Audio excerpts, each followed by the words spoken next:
Greetings, everyone, and welcome to another Comic Book Wednesday update. Well, today, got a couple of new comics for the collection, a couple of graphic novels, basically, and some comic book-related Blu-rays. So let's check them out today on the Multimedia Chronicles.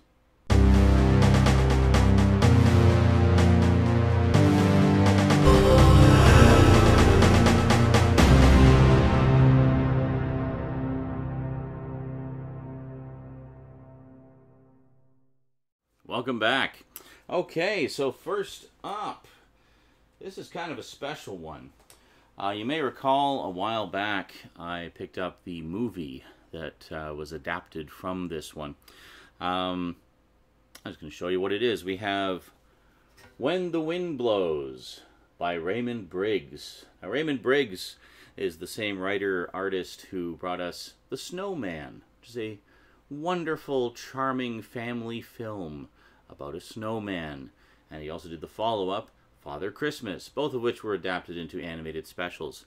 This, however, is a little different. This is basically the story of a nice old English couple who basically find themselves in a nuclear apocalypse. There's really no other way to describe it. And the thing that makes this so heartbreaking and heartrending is the husband is referring to this pamphlet that was given to him by their, wonderfully protective government about how to prepare in the event of nuclear war, how to prepare yourself and keep yourself safe. And it is a perfect example of just how misinformed people can be about things, because as a viewer watching that everything that they are doing and following to the letter in that pamphlet is not going to save them. So there is definitely a sense of impending doom throughout. However, at the same time, you just fall in love with this old couple. They are so charming and so likable and just so perfectly representative of that type of elderly couple. But it's a wonderful story, and if you take a look here, the whole thing is done in this fairly dense panel layout. But periodically, you'll get these huge two-page spreads of the impending nuclear war and so forth, and it's all about them just trying to cope and survive in a world gone mad that they just don't understand. And it's both heartwarming and heartbreaking. And then, of course, the movie was adapted almost word for word. It's an incredibly faithful adaptation of the graphic novel. It emulates the same visual style. The acting is wonderful. The actors they got to play the elderly couple are fantastic in it. And this actually was a limited edition from Twilight Time, which I don't think is available anymore. It had quite a lot of extras on it: an isolated music and effects track, audio commentary with the first assistant director Joe Fordham, and film historian Nick Redman, The Wind and the Bomb, the making of When the Wind Blows, and an interview with Raymond Briggs himself. So very, very nice if you can get your hands on it. And this is an earlier edition of When the Wind Blows. If you take a look here, you can see it talks about the forthcoming film. But it's been reprinted a number of times over the years, so I'm sure you can find a copy of it fairly cheap if you shop around a little bit. But it's absolutely wonderful, and you know me, I love a good nuclear annihilation story, and this is one of the all-time classics for sure. So next up, I buy these every time they come out because I just can't get enough of them. I love the show. I love the comic based on it. Volume 7 of Rick and Morty. So this one, let's see, does this tell us what what comics are in? It should tell us on the inside here. It is issues 31 through 35 of Rick and Morty. So yeah, each volume is basically 5 issues and usually some extra stuff at the end. So pretty cool. Very, very nice.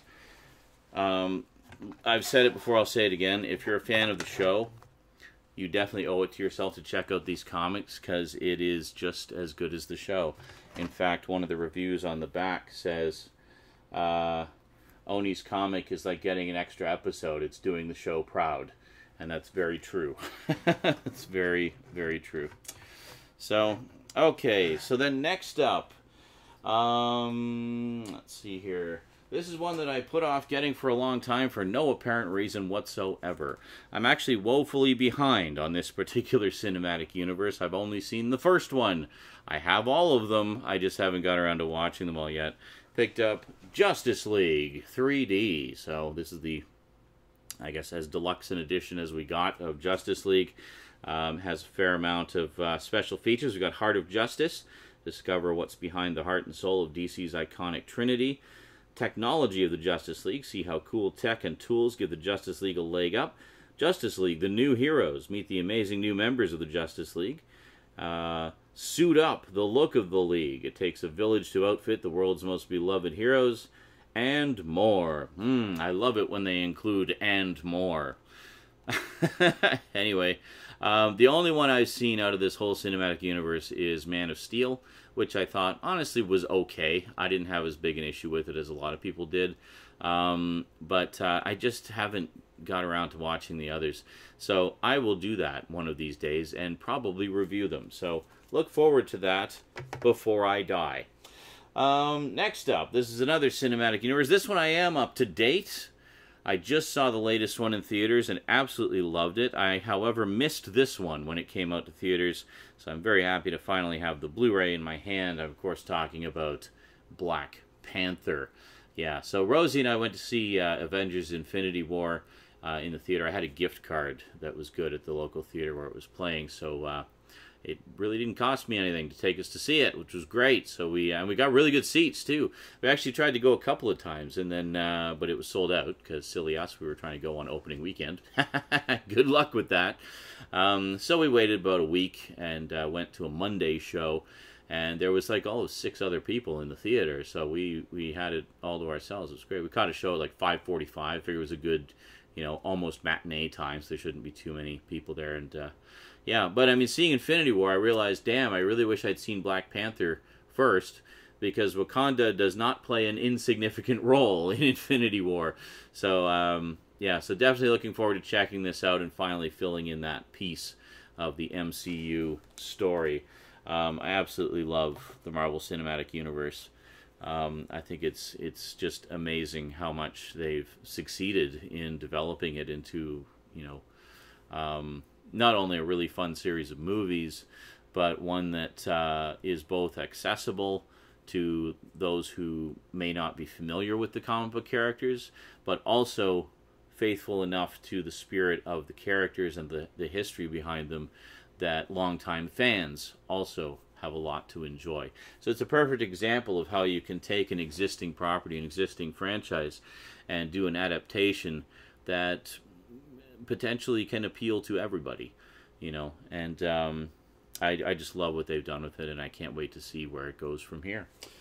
And then finally, this was a great comic book series that I really liked all the comics of. Now, if it's a comic book, I don't know about it. It's actually a series of young adult novels adapted into movies, but I didn't get enough of this particular genre to do another update, so I'm just going to throw it in with the comic book updates. I picked up Maze Runner, The Death Cure. So this is the third and final movie in the Maze Runner series, which, as most of you will know, I think I've really enjoyed the movies. I've not read the books, but I've really enjoyed the movies, so I'm looking forward to seeing how it all turns out in this one. Interesting little story about this one. It was supposed to come out about a year ago, but didn't, because the main actor, the main star of it, whose name, Dylan O'Brien. Yeah, Dylan O'Brien, who is, of course, also in Teen Wolf, the series, the recent series, basically had a pretty bad injury on set, and it took a long time to recover. So rather than cancel the production or recast, God forbid, they put a halt on production until he was better and able to finish it. which I thought was pretty awesome of the studio to do that. I mean, it meant for us we had to wait longer, but in the end, we have consistency across all three movies. We've got him as the lead character in all three of them, and yeah, I think it would have upset too many people to recast him, and would have been kind of a dick move if they did. But I'm glad they didn't. And I mean, to put a multi-million-dollar production like this on hold because your lead actor is laid up, I mean that's pretty awesome, I gotta say, of the studio. So big kudos to the studio for doing that, and you know, not going the easy route that other studios may have. And there we go. That is it for this this Wednesday's update. Hope you enjoyed. I got some pretty cool stuff to add to the collection. I'm going to be reading this as my bedtime reading. Every time I get one of those Rick and Morty books, whatever else I'm reading goes on hold so I can get caught up on Rick and Morty. Gotta love it. Alrighty, that is it from me to you for now. So big thanks to you for watching. Big thanks to my Patreon sponsors. And I'll see you next time. Until then, sayonara.